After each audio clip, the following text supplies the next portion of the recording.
동창회 한 번만 나와. 다들 기다리고 있어.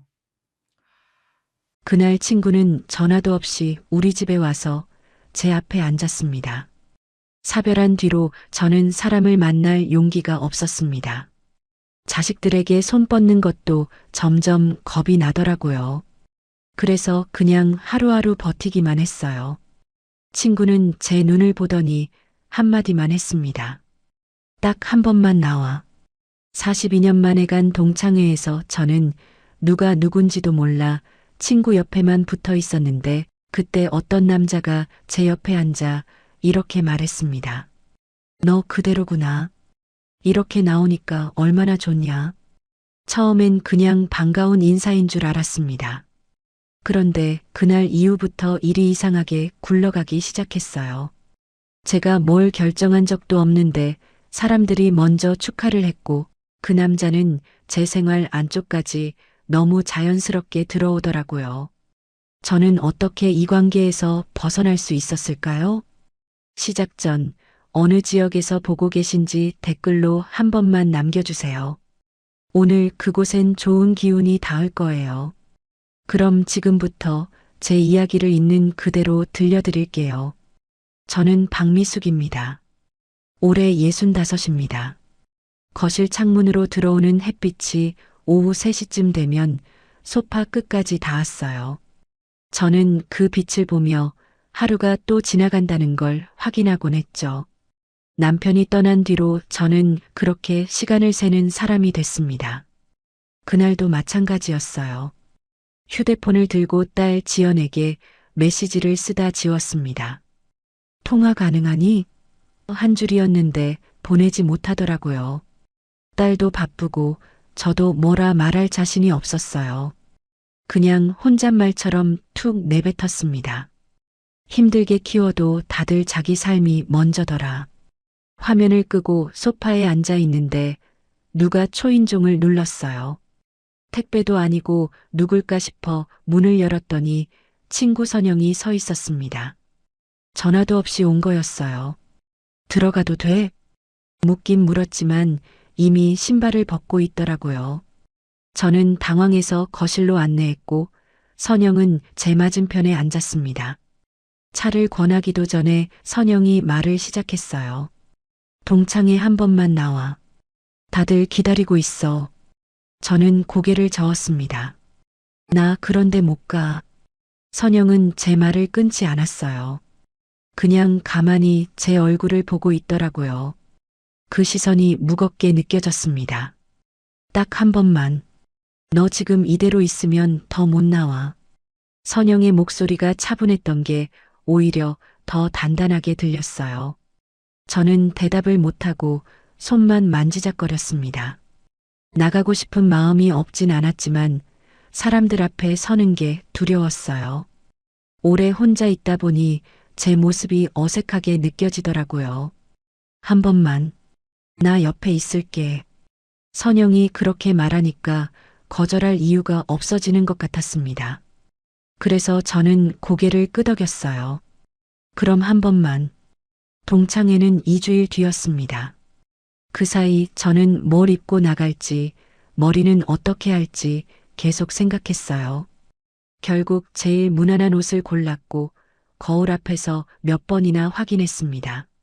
나가기 직전까지도 마음이 불안했어요. 식당 문을 열고 들어서는데 이미 사람들이 많이 와 있었습니다.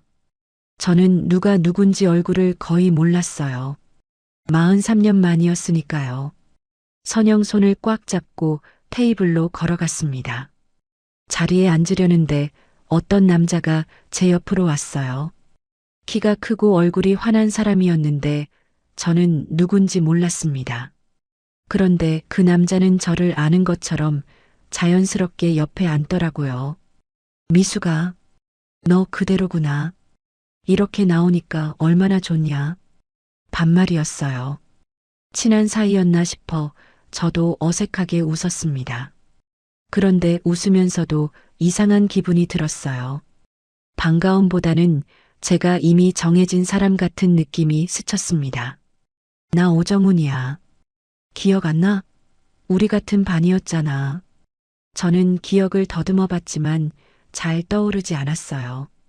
그냥 고개를 끄덕이며 넘어갔습니다. 아, 그랬구나. 정우는 계속 제 옆에서 말을 걸었어요. 학창 시절 얘기, 요즘 뭐하고 사는지, 자식은 어떤지. 저는 짧게 대답했고, 정우는 제 대답을 듣는지 안 듣는지 계속 자기 얘기를 이어갔습니다. 나 여기 동창회 회장이야. 요즘 사람들 잘 안 나오는데 내가 나와줘서 정말 좋다. 회장이라는 말에 저는 조금 긴장했어요. 괜히 신뢰가 될까봐 더 조심스러워졌습니다. 정우는 그런 제 모습을 보면서 웃더라고요. 식사가 시작되고 사람들이 이야기를 나눴어요. 저는 거의 듣기만 했습니다. 가끔 누가 제게 질문을 하면 짧게 답했고 나머지 시간은 그냥 조용히 있었어요. 그런데 자꾸 시선이 느껴졌습니다. 정훈이 제 쪽을 보고 있었어요. 말을 걸진 않았지만 계속 신경 쓰는 게 느껴졌습니다. 저는 불편해서 선영 쪽으로 몸을 기울였어요.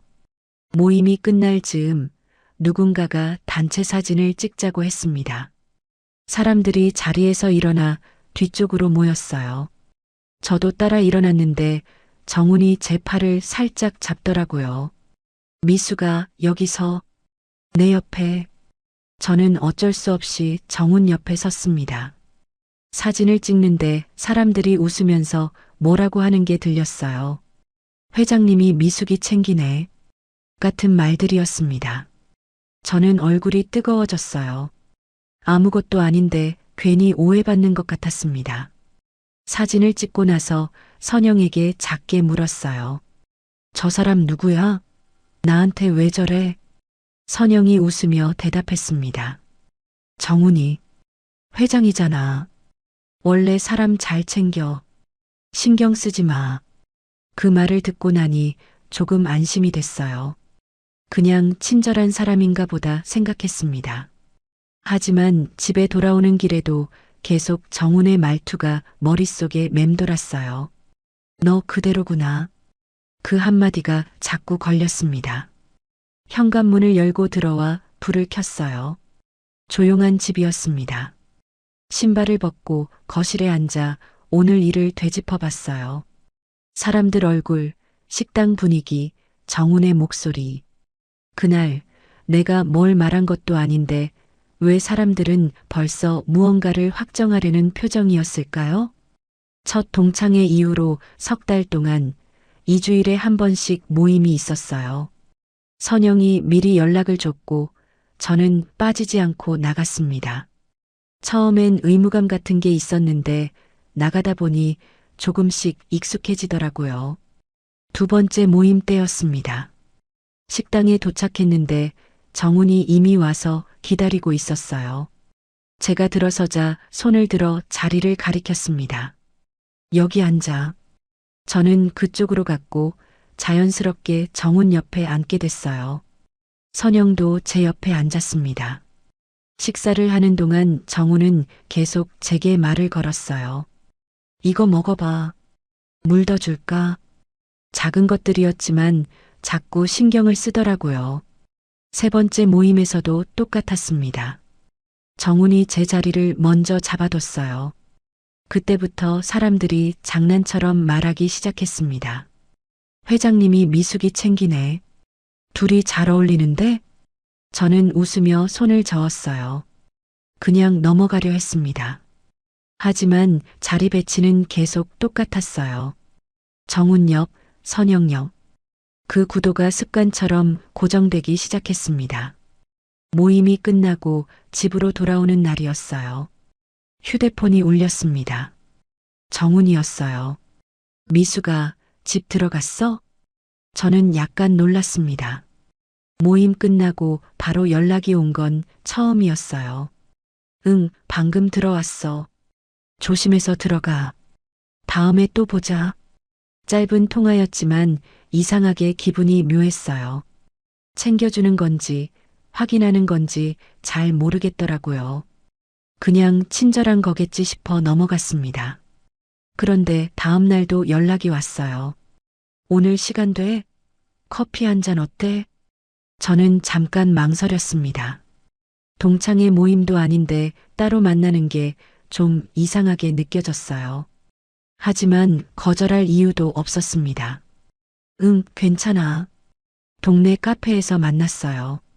정우는 먼저 와서 자리를 잡아뒀습니다. 커피를 마시면서 이런저런 얘기를 나눴어요. 학창 시절, 자식들, 요즘 생활. 별다른 내용은 아니었지만 시간이 편하게 흘렀습니다.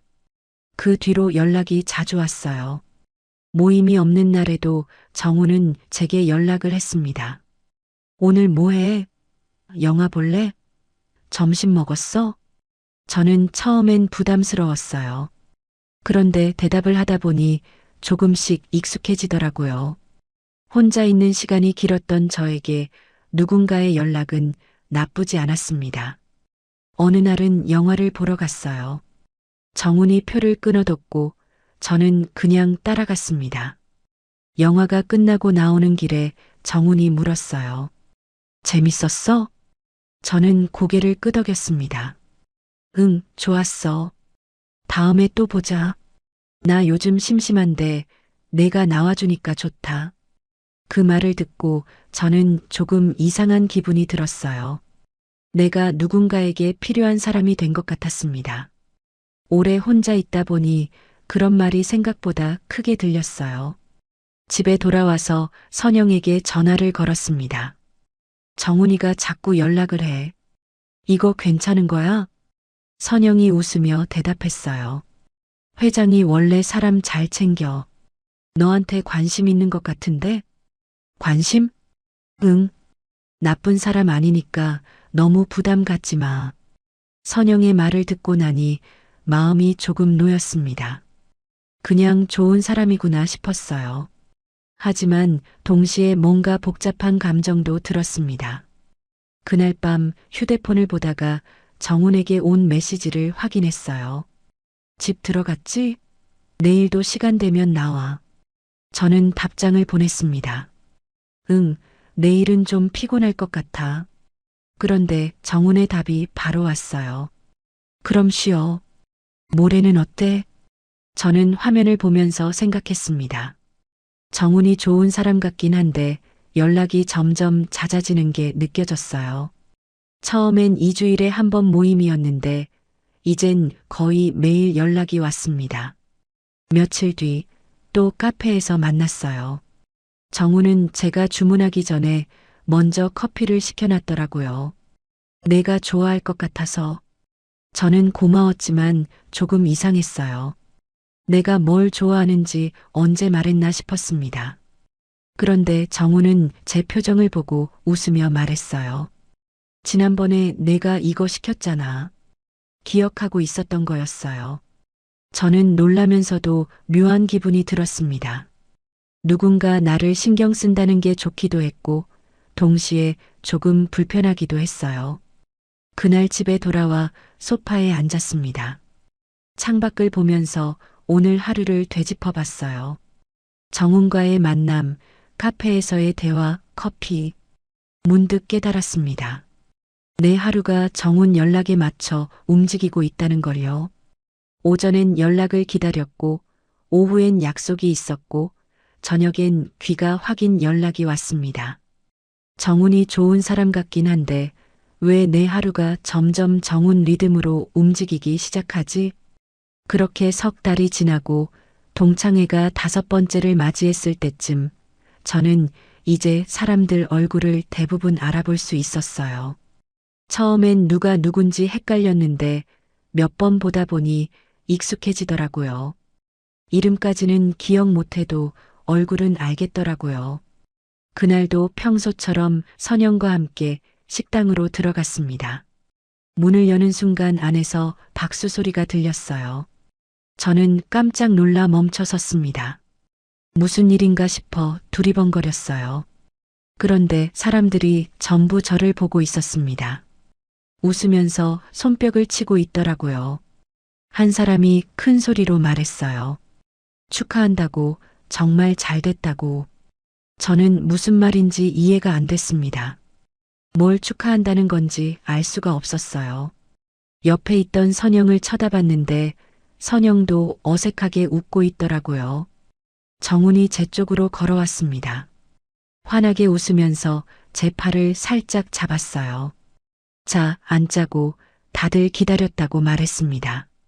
저는 영문도 모른 채 자리로 끌려갔어요. 앉자마자 사람들이 말을 쏟아냈습니다. 미숙 씨 축하해요.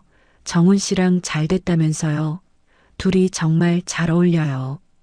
그런 말들이 사방에서 들려왔어요. 저는 얼굴이 뜨거워졌습니다. 잘 됐다니 무슨 뜻인지 몰라서 어떻게 대답해야 할지 막막했어요. 제가 뭘 확답한 적이 없었거든요. 정훈과 자주 만나긴 했지만 그게 같이 산다는 뜻은 아니었는데 한 여자분이 제 손을 잡으며 말했습니다. 요즘 나이 들어 재혼하는 거 쉽지 않은데 좋은 사람 만나서 다행이래요. 회장님이 미숙 씨 얼마나 좋아하는지 모른다고 맨날 미숙 씨 얘기만 한다고 하더라고요. 저는 그저 어색하게 웃을 수밖에 없었어요. 뭐라고 말해야 할지 몰랐습니다. 아니라고 하자니 분위기를 깰 것 같았고 그렇다고 맞다고 하자니 거짓말 같았어요. 정훈이 제 옆에 앉아 자연스럽게 말을 받았습니다. 우리 미숙이가 잘 결정했다고 자기도 오래 혼자 있었는데 이제 좋은 사람 만나서 정말 다행이라고 했어요. 제 어깨에 손까지 올렸습니다.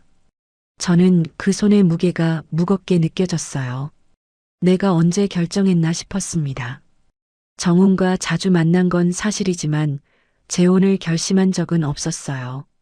그런데 지금 이 자리에선 이미 결정된 일처럼 굴러가고 있었습니다. 음식이 나왔지만 잘 넘어가지 않았어요. 목이 막히는 것 같았습니다. 사람들은 계속 축하한다는 말을 했고 정훈은 연신 고맙다며 웃었어요. 저는 젓가락을 놓고 화장실에 가야겠다고 말했습니다. 자리에서 일어나 복도로 나왔어요. 숨을 크게 들이쉬었습니다. 답답했던 가슴이 조금 풀리는 것 같았어요. 뒤에서 선영이 따라왔습니다. 미수가 괜찮냐고 물었어요. 저는 선영을 돌아보며 물었습니다. 선영아, 저 사람들이 왜 저렇게 말하는 거냐고. 나는 아무 말도 안 했다고. 선영이 잠깐 말을 멈췄습니다. 그러더니 조용히 대답했어요. 정훈이가 너랑 같이 산다고 말했다고. 지난주 회장 모임에서 그렇게 얘기했다고 하더라고요. 저는 귀를 의심했습니다. 뭐라고 같이 산다고? 나는 그런 말 한 적 없는데? 목소리가 떨렸어요. 선영이 제 팔을 잡았습니다. 그럼 지금 저기 가서 아니라고 말해. 할 수 있냐고 물었어요. 사람들 앞에서 다 잘못됐다고, 오해라고 말할 수 있냐고. 저는 입을 다물었습니다. 할 수 없었어요. 저기 돌아가서 모든 사람 앞에서 아니라고 말하는 장면이 머릿속에 그려졌습니다. 그럼 저는 이상한 사람이 되는 거였어요. 사람들을 헷갈리게 한 사람, 분위기를 깬 사람, 정훈을 난처하게 만든 사람. 선영이 한숨을 쉬었습니다. 미수가 정훈이가 나쁜 사람 아니잖아. 너도 요즘 좋아 보였는데 뭐가 문제야? 그렇게 물었어요. 저는 대답할 수 없었습니다. 선영의 말이 틀린 건 아니었어요. 정훈이 나쁜 사람은 아니었고 혼자 있을 때보다 사람들과 어울리는 게 나쁘진 않았습니다. 하지만 그게 같이 산다는 뜻은 아니었는데 그 말을 어떻게 설명해야 할지 몰랐어요. 화장실 거울 앞에 섰습니다. 세면대에 손을 짚고 제 얼굴을 봤어요. 창백한 얼굴이었습니다. 어떻게 이렇게 됐을까 싶었어요. 내가 선택한 게 아니라 다른 사람들이 먼저 정해버린 느낌이 들었습니다. 한참을 서 있다가 다시 식당으로 돌아갔습니다. 자리에 앉았을 때 정훈이 물었어요. 괜찮냐고, 어디 아프냐고. 저는 고개를 저었습니다. 괜찮다고 말했어요. 식사가 계속됐습니다. 사람들은 여전히 축하한다는 말을 했고 저는 그저 웃기만 했어요. 거절하는 게 왜 이렇게 어려운지 알 수가 없었습니다. 모임이 끝나고 정훈이 저를 집까지 바래다 준다고 했습니다. 차에 탔어요. 한동안 아무 말이 없었습니다. 창밖 풍경만 지나갔어요. 정훈이 먼저 입을 열었습니다. 미수가 오늘 다들 축하해줘서 좋지? 웃으면서 말했어요. 저는 창밖을 보며 대답했습니다. 근데 나 그런 말 한 적 없는데. 정훈이 웃었습니다. 뭘 그렇게 따지냐고, 우리 요즘 잘 지내잖냐고, 자연스럽게 된 거라고 했어요. 자연스럽게요? 제가 되물었습니다. 그렇지. 너도 혼자고 나도 혼자니까 같이 사는 게 당연한 거 아니냐고 정훈이 말했어요. 마치 정해진 수순인 것처럼 말하더라고요. 저는 할 말이 없었습니다. 정훈의 말이 완전히 틀린 건 아니었어요. 저도 혼자였고 외로웠던 건 사실이었으니까요. 하지만 뭔가 이상했습니다. 내가 동의하지 않았는데 일이 벌써 정해진 것 같았어요. 집 앞에 도착했습니다. 차에서 내리려는데 정훈이 제 손을 잡았어요. 미수가 우리 잘해보자.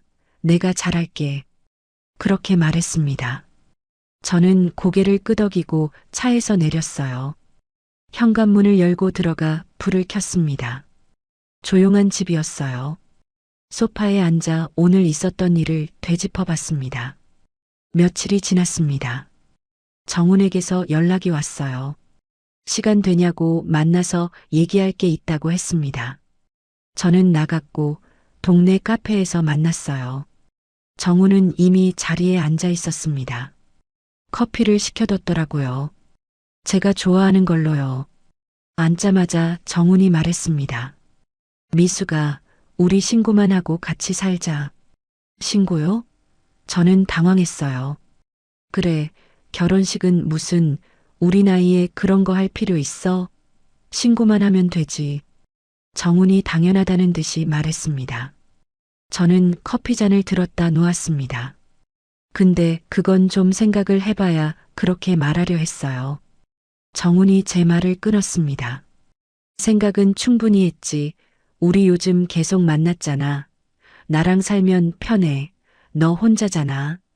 그 말이 제 가슴을 찔렀습니다. 맞아요. 저는 혼자였어요. 남편이 떠난 뒤로 몇 년을 혼자 살았습니다. 자식들도 바쁘고 친구도 많지 않았어요. 정훈이랑 있으면 외롭지 않은 건 사실이었습니다. 근데 저는 말을 이어가려 했어요. 뭐가 걱정이야? 내가 잘해줄게. 너도 알잖아. 정훈이 제 손을 잡았습니다. 따뜻한 손이었어요. 저는 그 손을 빼지 못했습니다. 거절하면 뭐라고 설명해야 할지 막막했어요. 싫은 건 아닌데 좋은 것도 확실하지 않았습니다. 그냥 모든 게 너무 빨리 진행되는 것 같았어요. 집에 돌아와서도 계속 생각했습니다. 정훈의 말이 머릿속을 맴돌았어요. 너 혼자잖아. 그 말이 자꾸 들렸습니다. 맞는 말이었어요. 저는 혼자였고 앞으로도 혼자일 거였습니다. 며칠 뒤 정훈이 다시 연락했습니다. 신고하러 가자고 오늘 시간 되냐고 물었어요. 저는 또 망설였지만 결국 나갔습니다. 거절할 이유를 찾지 못했어요. 아니, 거절하는 게 더 이상한 것처럼 느껴졌습니다. 동창회 사람들도 다 알고 있고 선영도 괜찮다고 했고 정훈도 잘해준다고 약속했으니까요. 구청에 도착했습니다. 정훈이 먼저 들어가 직원에게 뭐라고 말했어요. 서류를 받아 테이블에 앉았습니다. 정훈이 제 앞에 서류를 놓았어요. 여기 쓰고 여기 도장 찍으면 돼. 정훈이 설명했습니다. 저는 펜을 들었어요. 손이 떨렸습니다. 서류에 이름을 쓰는 동안 저는 계속 생각했어요. 이게 맞나? 이게 내가 원하는 건가? 하지만 펜은 이미 움직이고 있었습니다. 도장을 찍었습니다. 정훈도 자기 서류에 도장을 찍었어요. 직원에게 서류를 제출했습니다. 직원이 확인하고 접수했다고 말했어요. 밖으로 나왔습니다. 햇빛이 눈부셨어요. 정훈이 웃으며 말했습니다. 이제 우리 부부야. 다음 주에 짐 싸서 우리 집으로 와.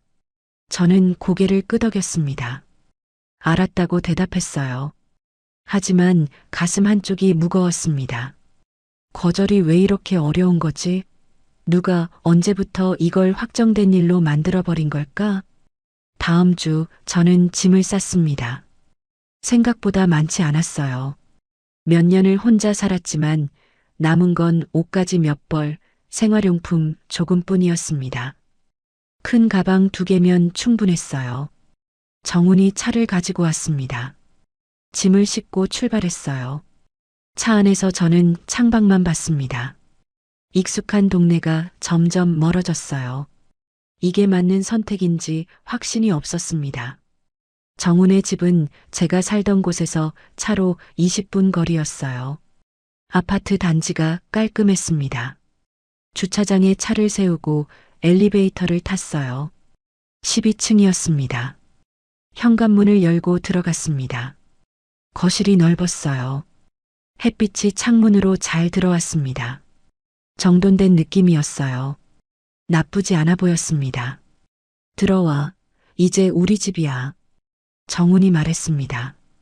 저는 짐을 들고 안으로 들어갔어요. 짐은 안방에 풀어. 내가 자리 정리해뒀어. 정훈이 안방 쪽을 가리켰습니다. 저는 그쪽으로 갔어요. 안방은 생각보다 넓었습니다. 큰 침대와 옷장, 화장대가 있었어요. 옷장을 열어보니 한쪽이 비어 있었습니다. 제 공간이었어요. 짐을 내려놓고 옷을 꺼내려는데 정훈이 들어왔습니다. 이건 여기도, 그건 저기, 바꾸지 마. 하나하나 위치를 지정했어요. 웃으면서 말했지만 목소리에 단호함이 있었습니다. 저는 내 방식이 있는데 그렇게 말하려다 멈췄어요. 첫날부터 부딪히면 안 될 것 같았습니다. 이상한 사람이 될까봐 겁났어요. 알았어. 저는 고개를 끄덕이고 정훈이 말한 대로 짐을 정리했습니다. 옷은 왼쪽 칸, 속옷은 오른쪽 서랍 맨 아래, 화장품은 화장대 왼쪽 칸. 제 방식이 아니었지만 따랐어요. 정리가 끝나고 거실로 나왔습니다. 정훈이 소파에 앉아 텔레비전을 보고 있었어요. 저는 주방으로 가서 물을 마셨습니다. 낯선 집이었어요. 저녁을 준비했습니다. 냉장고를 열어보니 재료가 있었어요. 간단하게 찌개를 끓이고 밥을 했습니다. 정훈은 맛있다고 했어요. 많이 해달라고 했습니다. 며칠이 지났습니다. 저는 정훈의 집 생활에 적응하려 노력했어요. 아침 일찍 일어나 밥을 하고 설거지를 하고 청소를 했습니다. 정훈은 만족스러운 표정이었어요. 잘한다고, 역시 내가 있으니 좋다고 말했습니다. 사흘째 되던 날 오후였습니다. 저는 잠깐 바람 쐬러 나가고 싶었어요. 집에만 있으니 답답했습니다. 신발을 신고 현관문 손잡이를 잡았어요. 그런데 거실에서 정훈이 물었습니다. 어딜 가? 저는 돌아봤습니다. 응? 잠깐 산책하려고. 정훈이 소파에서 일어났어요. 나한테 먼저 말하고 나가. 저는 당황했습니다. 말하고 나가요? 그래, 어디 가는지는 알아야지. 정훈이 현관으로 걸어왔습니다. 그냥 바람 쐬려는 건데 저는 어색하게 웃었어요. 그럼 나도 같이 가. 정훈이 재킷을 입기 시작했습니다. 아니, 혼자 잠깐만. 저는 말했어요. 같이 가는 게 좋지. 나도 나갈 겸. 정훈은 신발을 신었습니다. 결국 저는 정훈과 함께 나갔어요.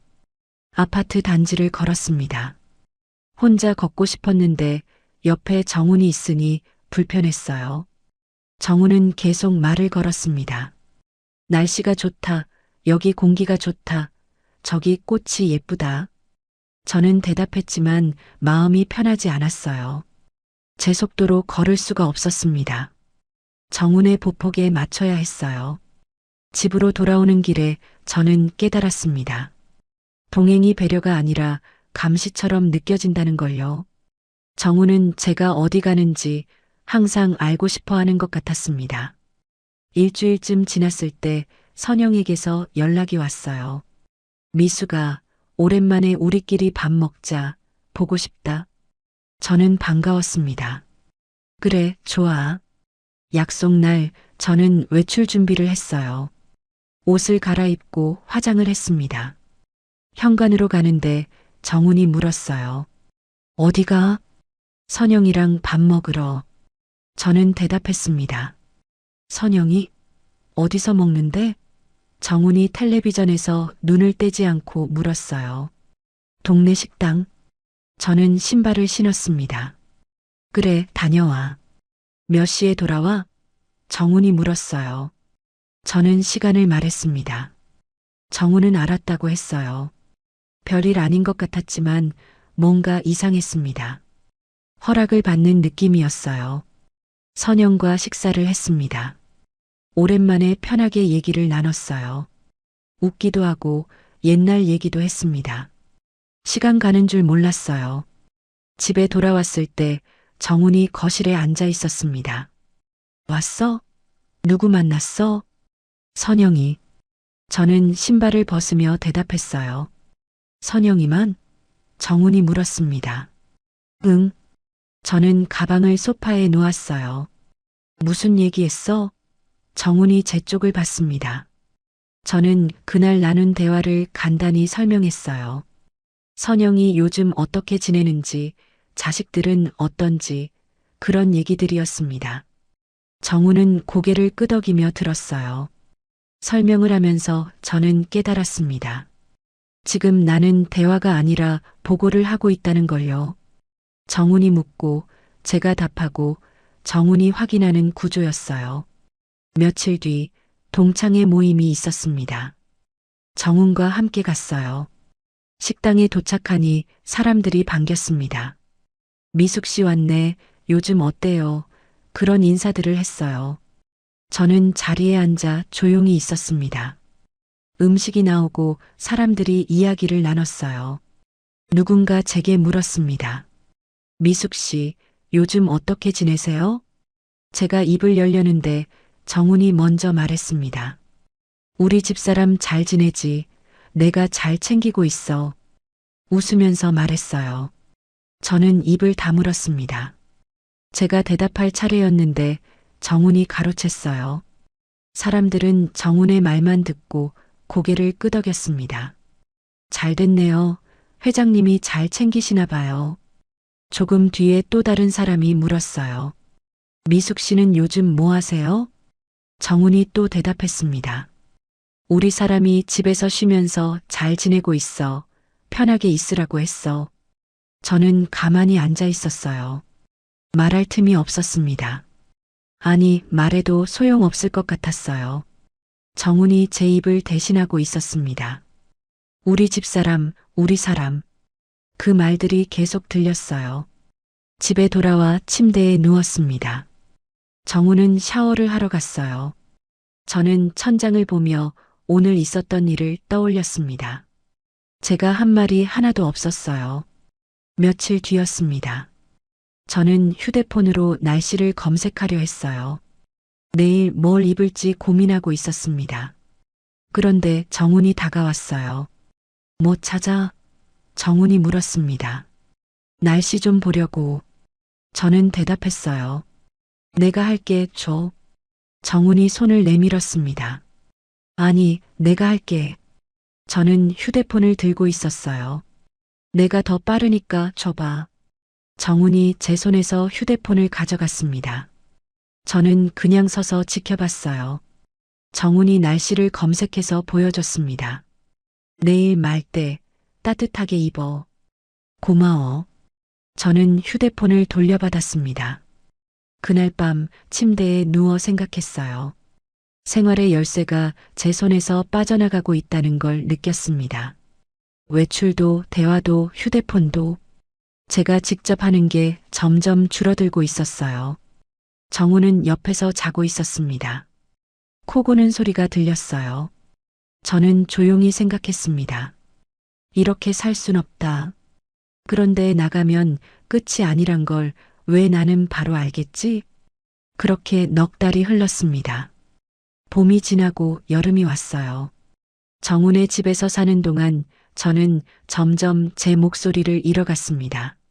아침 6시에 일어나 밥을 하고 설거지를 하고 청소를 하고 저녁을 준비했어요. 정훈이 외출할 때 함께 나가고 정훈이 돌아오면 어디 다녀왔는지 보고했습니다. 처음엔 적응하려 애썼어요. 부부니까 맞춰야 한다고 생각했습니다. 하지만 시간이 갈수록 숨이 막혔어요. 제가 하고 싶은 게 뭔지, 먹고 싶은 게 뭔지, 입고 싶은 게 뭔지 점점 모르게 되더라고요. 어느 날 오후였습니다. 정훈이 낮잠을 자고 있을 때 저는 거실 창문 앞에 서 있었어요. 밖을 보면서 생각했습니다. 이건 아니다. 이렇게는 못 산다. 결심하는데 오래 걸리지 않았어요. 정훈이 일어나기 전에 조용히 짐을 쌌습니다. 옷 몇 벌, 세면도구, 통장, 가방 하나면 충분했어요. 올 때보다 더 적은 짐이었습니다. 신발을 신고 현관문 앞에 섰어요. 손이 떨렸습니다. 문고리를 잡으려는데 정훈이 방에서 나오는 소리가 들렸어요. 뭐해? 정훈이 잠긴 목소리로 물었습니다. 저는 돌아보지 않고 말했어요. 나 더는 못해. 뭐? 갑자기 무슨 소리야? 정훈이 빠르게 다가왔습니다. 제 팔을 잡으려 했어요.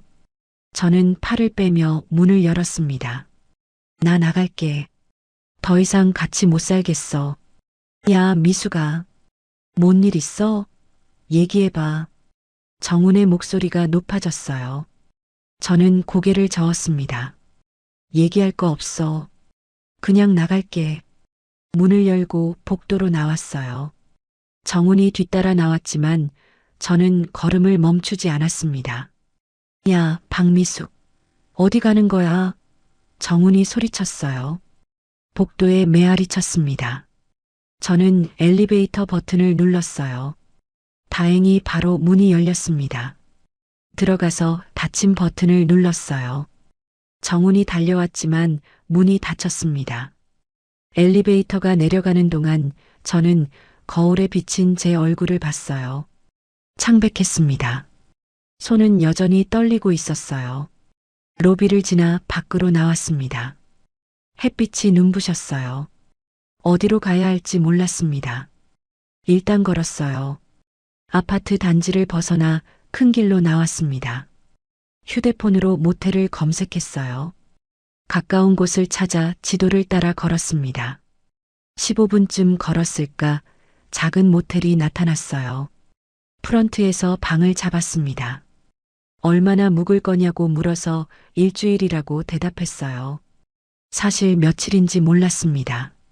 일단 일주일이라도 있어야 생각을 정리할 수 있을 것 같았어요. 3층 방이었습니다. 문을 열고 들어가 가방을 내려놓았어요. 좁은 방이었지만 제 공간 같았습니다. 침대에 앉아 깊게 숨을 쉬었어요. 떨렸습니다. 잘한 건지 모르겠었지만 더는 그곳에 있을 수 없었어요. 가슴이 답답했던 게 조금 풀리는 것 같았습니다. 휴대폰이 울렸어요. 정훈이었습니다. 받지 않았어요. 또 울렸습니다. 계속 울렸어요. 진동이 침대 위에서 덜컹거렸습니다. 저는 휴대폰을 무음으로 바꿨어요. 화면에 부재중 전화가 쌓여갔습니다. 10통, 20통, 문자도 쏟아졌어요. 어디 갔냐? 왜 이러냐? 돌아와, 얘기하자. 정훈의 문자였습니다. 저는 읽지 않았어요. 읽으면 흔들릴 것 같았습니다. 화면을 끄고 창밖을 봤어요. 저녁 해가 지고 있었습니다. 밤이 됐습니다. 배가 고팠지만 나갈 용기가 없었어요. 편의점도 무서웠습니다. 정훈이 찾아올까 봐요. 그냥 물만 마시고 침대에 누웠습니다. 잠이 오지 않았어요. 천장을 보며 계속 생각했습니다. 내가 지금 뭘 하고 있는 건가? 이게 맞는 건가? 다음 날 아침 조심스럽게 밖으로 나갔습니다. 편의점에서 삼각김밥과 물을 샀어요. 아무도 저를 쫓아오지 않았습니다. 방으로 돌아와 김밥을 먹었어요. 맛이 없었습니다. 휴대폰을 켰습니다. 부재중 전화 50통 넘게, 문자 100개 가까이 왔더라고요. 전부 정훈이었어요. 저는 읽지 않고 다시 껐습니다. 사흘이 지났습니다. 저는 모텔방에서 거의 나가지 않았어요. 하루에 한 번 편의점에 가서 먹을 것을 사고 나머지 시간은 방에 있었습니다. 텔레비전을 켜놨지만 내용이 들어오지 않았어요. 넷째 날 저녁 저는 휴대폰으로 검색을 시작했습니다. 떨리는 손으로 입력했어요. 재혼 후 이혼 절차, 협의 이혼 서류, 이혼 상담. 여러 글을 읽었습니다. 법률 상담 사이트, 블로그, 커뮤니티. 읽으면서 깨달았어요. 나왔다고 끝이 아니라는 걸요. 우리는 부부였습니다. 서류상으로 묶여 있었어요. 구청에 가서 도장 찍고 신고한 부부. 그냥 나온 것만으로는 끊을 수 없었습니다. 이혼을 해야 끊긴다. 저는 그 사실을 받아들였어요. 도망이 아니라 정리가 필요했습니다. 다음 날 아침 저는 법률 상담 전화번호를 찾았습니다. 손이 떨렸지만 전화를 걸었어요. 상담원이 받았습니다. 여자 목소리였어요. 무엇을 도와드릴까요? 상담원이 친절하게 물었습니다. 저는 떨리는 목소리로 말했어요. 이혼 상담 받고 싶은데요. 네, 말씀하세요. 상담원이 대답했습니다. 저는 상황을 설명했어요. 재혼한 지 넉 달 됐고 일주일 전에 집을 나왔고 이혼하고 싶다고. 상담원은 조용히 들었습니다. 남편분이 이혼에 동의하시나요? 상담원이 물었어요. 아니요, 동의 안 할 것 같아요. 저는 대답했습니다. 그럼 협의 이혼은 어렵겠네요. 재판 이혼을 해야 합니다. 상담원이 설명했어요. 시간이 좀 걸려요. 최소 6개월에서 1년. 얼마나 걸려도 괜찮아요. 저는 단호하게 말했습니다. 상담원이 필요한 서류를 알려줬어요. 혼인관계 증명서, 주민등록등본, 진술서. 하나하나 메모했습니다. 법률사무소 찾아가는 게 좋겠다고 변호사 상담 받으라고 했어요. 전화를 끊고 저는 메모지를 받습니다. 필요한 서류, 절차, 기간. 적혀 있는 글자들이 선명했어요. 이제 감정이 아니라 절차의 문제였습니다. 그날 밤 정훈에게서 전화가 또 왔어요. 이번엔 받지 않았지만 목소리 메시지가 남아 있었습니다. 들어봤어요. 미수가 나야. 뭐가 문제야? 얘기하자. 나가면 끝인 줄 알아? 우린 부부야. 법적으로 부부라고. 어디 있어? 돌아와. 집에 내 짐 그대로 있어. 정훈의 목소리가 떨리고 있었어요. 화가 난 건지 당황한 건지 모르겠었습니다. 저는 메시지를 삭제했어요. 듣고 싶지 않았습니다. 일주일이 지났습니다. 모텔 일주일치가 끝나갈 때쯤 선영에게서 연락이 왔어요. 문자였습니다. 미수가 정훈이한테 연락 받았어. 무슨 일이야? 왜 나간 거야? 전화 좀 받아. 저는 한참을 고민했습니다. 선영에게 뭐라고 말해야 할지 몰랐어요. 하지만 계속 피할 수는 없었습니다. 답장을 보냈어요. 선영아, 나 이혼할 거야. 더는 못 살겠어. 답장은 바로 왔습니다. 뭐? 이혼? 전화해. 선영이 바로 전화를 걸어왔어요. 받지 않을 수 없었습니다. 받았더니 선영이 급하게 물었어요. 미수가 이혼? 갑자기 무슨 소리야? 무슨 일 있었어? 선영아, 나 거기서 살 수가 없었어. 저는 조용히 말했습니다. 왜? 정훈이가 때렸어? 뭐 잘못했어? 선영이 다그치듯 물었어요. 아니, 그런 건 아니야. 저는 설명하려 했지만 말이 막혔습니다. 그냥 내가 사라지는 느낌이었어. 무슨 소리야? 정훈이가 얼마나 잘해줬는데. 선영의 목소리가 높아졌어요. 선영아, 나한테는 그게 불편했어. 저는 차분하게 말했습니다. 내 얘기를 들어줄래? 선영이 한숨을 쉬었어요. 그래, 말해봐. 저는 넉 달 동안 있었던 일을 설명했습니다. 외출할 때마다 허락받아야 했던 것, 사람들 앞에서 제 입을 대신 막았던 것, 제가 하려는 것마다 정훈이 대신 했던 것. 선영은 들으면서 한숨만 쉬었어요. 이야기가 끝나자 선영이 말했습니다. 미수가 그래도 얘기를 해야지. 부부면 대화를 해야지. 그냥 나오면 어떡해. 선영아, 대화로 안 돼. 나 이미 결정했어. 저는 단호하게 말했습니다. 선영이 또 한숨을 쉬었어요. 미수가 그래도 정리는 해야지. 이혼하려면 정훈이가 동의해야 하잖아. 쉽지 않을 거야. 알아. 그래서 변호사 찾아볼 거야. 저는 대답했습니다. 정말 그렇게까지 할 거야? 선영이 물었어요. 응. 저는 짧게 대답하고 전화를 끊었습니다. 전화를 끊고 나니 마음이 복잡했어요. 선영도 이해 못하는 게 당연했습니다. 폭력도 없고 외도도 없고 큰 싸움도 없었으니까요. 그냥 숨이 막혔다는 말을 어떻게 이해하겠어요. 며칠 뒤 저는 모텔을 나와 좀 더 싼 곳으로 옮겼습니다. 장기 투숙이 가능한 곳이었어요. 한 달치를 미리 냈습니다. 통장에 있던 돈이 빠르게 줄어들었지만 어쩔 수 없었어요. 새 모텔에 짐을 풀고 앉았습니다. 이제 뭘 해야 하나 생각했어요.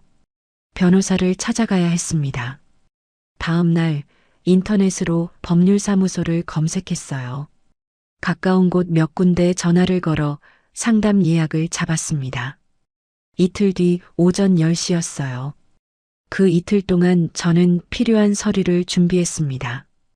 구청에 가서 혼인관계 증명서와 주민등록등본을 뗐어요. 손이 떨렸지만 차근차근 했습니다. 약속날 법률사무소를 찾아갔어요. 작은 건물 3층이었습니다. 문을 열고 들어가니 여자 변호사가 앉아 있었어요. 박미숙 씨 맞으시죠? 앉으세요. 변호사가 의자를 가리켰습니다. 저는 앉아서 준비한 서류를 꺼냈어요. 변호사가 서류를 확인하더니 물었습니다. 이혼 사유가 뭔가요? 저는 숨을 크게 들이쉬고 말하기 시작했어요. 재혼한 지 넉 달 됐고 동의 없이 일이 정해졌고 생활이 통제됐고 함께 살 수가 없었다고. 변호사는 메모하며 들었습니다. 폭력이나 외도 같은 명확한 사유는 없으시군요. 변호사가 말했어요. 네, 그런 건 아니에요. 저는 고개를 끄덕였습니다. 그럼 성격 차이나 혼인관계 파탄을 주장해야 하는데 기간이 짧아서 쉽지 않을 수 있어요. 변호사가 설명했습니다. 얼마나 걸리나요? 제가 물었어요. 협의 이혼이 안 되면 재판 이혼인데 최소 6개월에서 1년은 봐야 해요. 변호사가 대답했습니다. 괜찮아요. 저는 단호하게 말했습니다. 시간이 걸려도 할게요. 변호사가 고개를 끄덕였어요. 알겠습니다. 그럼 이혼 청구서부터 작성하시죠. 서류를 작성하는데 1시간 넘게 걸렸습니다. 이혼 청구서, 진술서. 손이 떨렸지만 차근차근 적어 내려갔어요. 왜 이혼하고 싶은지, 어떤 일들이 있었는지. 다 쓰고 나니 손이 아팠습니다. 하지만 마음은 조금 가벼웠어요. 이제 진짜 시작이라는 생각이 들었습니다. 며칠 뒤 변호사가 연락을 줬어요. 법원에 접수했다고 정훈에게 통지서가 갈 거라고 했습니다. 저는 고맙다고 대답했어요. 그날 밤 정훈에게서 전화가 왔습니다. 이번엔 목소리가 달랐어요. 차분하면서도 차가웠습니다. 받지 않았어요. 문자가 왔습니다. 미수가 법원 통지 받았어. 정말 이렇게까지 할 거야? 한 번만 보자. 저는 손가락을 움직여 답장을 적었습니다. 이번엔 반말이 아니라 존댓말로요. 연락하지 마세요. 서류로 진행하겠습니다. 말투를 바꾼 건 의도적이었어요. 반말로 대답하면 정훈의 리듬에 다시 말려들 것 같았습니다. 존댓말은 선을 긋는 방식이었어요. 정훈의 답이 바로 왔습니다. 야, 미수가. 우리 부부인데 왜 남대하듯 그래? 만나서 얘기하자. 저는 답하지 않았습니다. 더 이상 대화할 게 없었어요. 휴대폰을 내려놓고 창밖을 봤습니다. 어둠이 내려앉고 있었어요. 감정으로는 못 끊는다. 저는 이제 서류로만 가기로 마음먹었습니다. 과연 끝까지 갈 수 있을까요? 집을 나온 지 한 달쯤 지났을 때 딸 지연에게 연락했습니다. 그동안 말하지 못했던 일들을 전부 털어놨어요. 재혼한 것, 넉 달 살다 나온 것, 지금 이혼 진행 중인 것. 휴대폰 너머로 지연이 놀라는 소리가 들렸습니다. 엄마, 왜 진작 말 안 했어? 그렇게 물었어요. 저는 미안하다고 말했습니다. 말하기 어려웠다고, 부끄러웠다고, 딸한테 짐 주기 싫었다고. 지연이 한숨을 쉬었어요. 엄마, 부끄러울 거 없어. 그런데 지금 어디 있어? 모텔에 있다고요? 응, 당분간 여기 있을 거야. 저는 대답했습니다. 안 돼. 우리 집으로 와. 아니면 내가 방 알아봐 줄게. 지연이 말했어요. 지연아, 괜찮아. 저는 거절하려 했습니다. 엄마, 이제부터는 엄마가 흔들리지 않게 같이 정리하자. 지연의 목소리가 단단했어요. 그 말을 듣고 눈물이 났습니다. 혼자 버티다가 처음으로 기댈 수 있는 느낌이었어요. 고맙다고 미안하다고 말했습니다. 며칠 뒤 지연이 원룸 하나를 알아봐 줬어요. 작지만 깨끗한 방이었습니다. 보증금은 지연이 보태줬어요. 고맙고 미안했지만 받을 수밖에 없었습니다. 모텔에서 나와 원룸으로 이사했어요. 짐은 여전히 가방 하나였습니다. 짐을 풀면서 저는 생각했어요. 이제 새로 시작하는 거라고. 정훈의 집에서 가져온 건 아무것도 없었습니다. 다 두고 나왔어요. 그게 편했습니다. 새로 사는 게 나았어요. 일주일쯤 지났을 때 법원에서 조정 기일 통지가 왔습니다. 다음 달 중순이었어요. 정훈과 만나 조정을 시도한다는 내용이었습니다. 저는 변호사에게 연락했어요. 조정 때 어떻게 해야 하냐고 물었습니다. 변호사가 조언했어요. 침착하게, 단호하게, 이혼 의사를 분명히 밝히라고. 조정 날이 왔습니다. 저는 변호사와 함께 법원에 갔어요. 손이 떨렸지만 걸음을 멈추지 않았습니다. 조정실 앞에서 정훈을 봤습니다. 몇 달 만이었어요. 정훈은 여전했지만 표정이 굳어 있었습니다.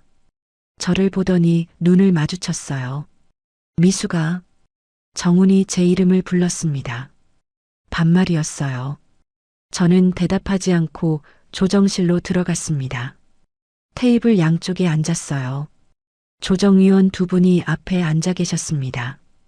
조정위원이 양쪽 얘기를 들었습니다. 먼저 정훈이 말했어요. 제 아내가 갑자기 나갔습니다. 이유도 모르겠어요. 전 잘해줬는데 왜 이러는지 모르겠습니다. 다시 같이 살고 싶어요. 조정위원이 저를 봤습니다. 부인 측 의견은요? 저는 침착하게 말했습니다. 함께 살 수 없습니다. 이혼하고 싶습니다. 구체적인 이유가 있나요? 조정위원이 물었어요. 저는 준비한 말을 꺼냈습니다. 제 의사와 상관없이 일이 정해졌고 생활이 통제됐고 제 목소리가 사라졌다고 차분하게 설명했어요. 정훈이 발끈했습니다. 무슨 소리야? 난 잘해줬잖아. 챙겨주고 함께 다니고 뭐가 문제야? 저는 정훈을 봤습니다. 그게 문제였어요. 제가 원하지 않았는데 혼자 정해졌어요. 제 입을 막았어요. 내가 언제 내 입을 막았어? 정훈이 소리를 높였습니다. 사람들 앞에서 제 대신 대답했잖아요. 우리 집사람, 우리 사람이라고 하면서 저는 조용히 말했어요. 그게 뭐가 문제야? 부부면 당연한 거 아니야? 정훈이 어이없다는 표정이었습니다. 저한테는 문제였어요. 저는 단호하게 말했습니다. 조정위원이 정훈을 말렸습니다. 진정하세요. 그리고 저에게 물었어요. 그럼 부인은 협의 이혼 의사가 확고하신 거죠?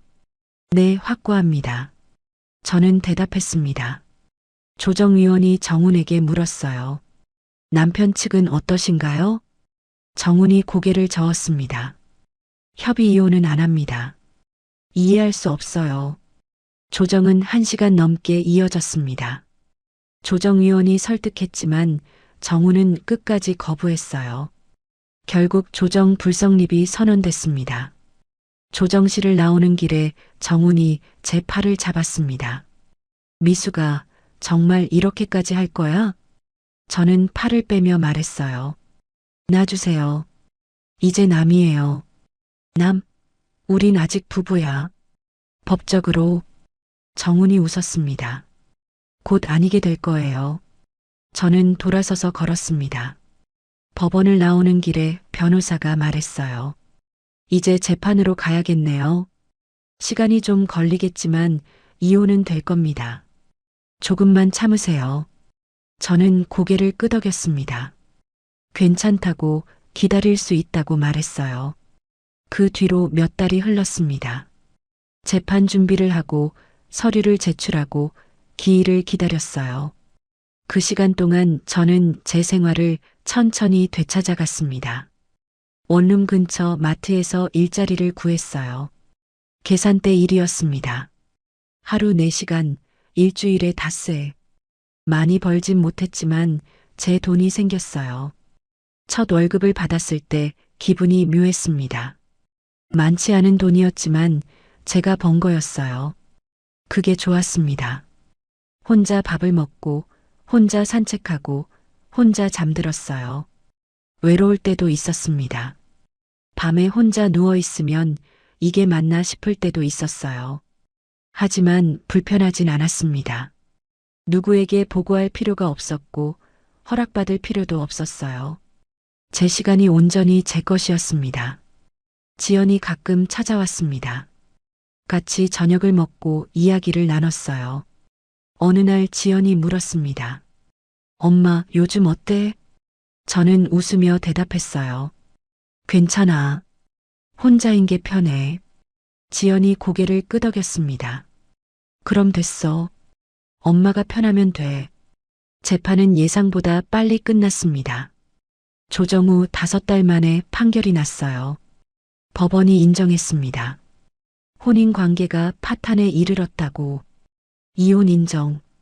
저는 법원에서 판결문을 받아들고 밖으로 나왔습니다. 햇빛이 눈부셨어요. 하늘을 올려다봤습니다. 구름이 천천히 흘러가고 있었어요. 끝났다는 생각이 들었습니다. 정말 끝이었어요. 집으로 돌아와 판결문을 서랍에 넣었습니다. 이제 정훈과 저는 남이었어요. 법적으로 완전히 남. 며칠 뒤 지연이 또 왔습니다. 판결 결과를 알려주자 지연이 안도하는 표정을 지었어요. 그리고 제안했습니다. 엄마, 우리 집으로 올래? 같이 살자. 저는 고개를 저었습니다. 고마워. 근데 이제 나 혼자 할게.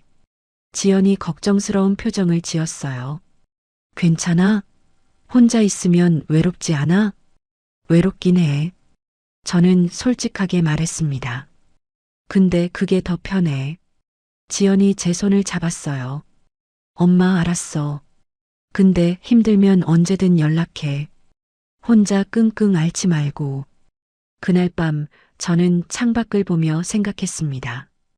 부담 주기 싫어서만이 아니라 다시는 누군가의 규칙에 들어가지 않겠다는 확정이었어요. 며칠 뒤 저는 예전 휴대폰을 꺼내봤습니다. 동창에 단톡방 알림이 쌓여 있었어요. 몇 번 열어볼까 망설이다 그냥 삭제했습니다. 길게 설명할 필요가 없었어요. 어차피 이해 못할 거였습니다. 폭력도 없고 외도도 없고 돈 문제도 없는데 왜 이혼했냐고 물을 거예요. 숨이 막혔다고 제가 사라지는 것 같았다고 말해봤자 이해할 사람은 없을 거였습니다. 그날 저녁 마트 일을 마치고 집에 돌아왔습니다. 간단히 저녁을 먹고 설거지를 했어요.